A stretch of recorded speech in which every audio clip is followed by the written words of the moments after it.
Une odeur de peinture fraîche flotte dans ce hangar de The Havilland à Calgary. La ligne d'assemblage du nouvel avion-citerne, le DH Canadair 515, vient tout juste de commencer. L'avion n'est encore qu'un dessin et un amalgame de pièces détachées, environ 50 000 à assembler. Et même si le hangar ne fourmille pas d'activité, la pression à la production est palpable. De nombreux pays ont besoin de renouveler leur flotte vieillissante et cherchent aussi à en ajouter. Après les énormes feux de 2022, l'Union européenne en a commandé 22. Le Manitoba en attend 3. Et les vols des Canadair québécois pour lutter contre les feux de Los Angeles n'ont fait qu'agrandir la popularité de l'appareil. Nous sommes un appareil unique parmi la compétition.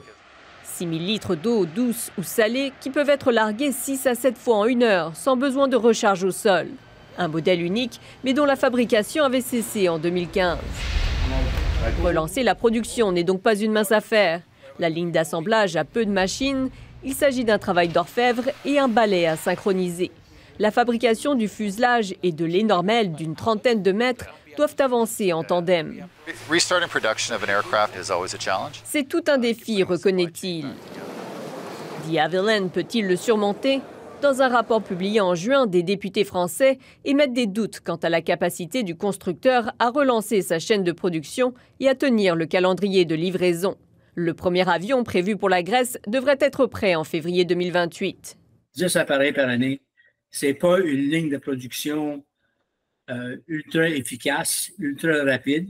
Je me pose la question, est-ce que c'est vraiment un effort sérieux de la part de The Havilland ou c'est encore un essai pour The Havilland de voir la réaction et la réception de l'appareil sur le marché? The Havilland rassure les critiques. Si les commandes affluent, la production sera accélérée au-delà de l'objectif initial de 10 avions par an.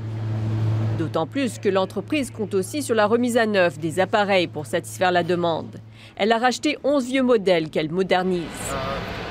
L'augmentation du budget de la défense lui fait aussi entrevoir de beaux jours pour ses autres appareils et la croissance de la production. Le nombre d'employés a doublé en 3 ans et devrait encore doubler dans les 5 prochaines années, dit-il. De quoi entrevoir un vol sans trop de turbulences à l'avenir, si le premier Canadair sort des usines à l'heure. Ici Tiffany Roquette, Radio-Canada, Calgary.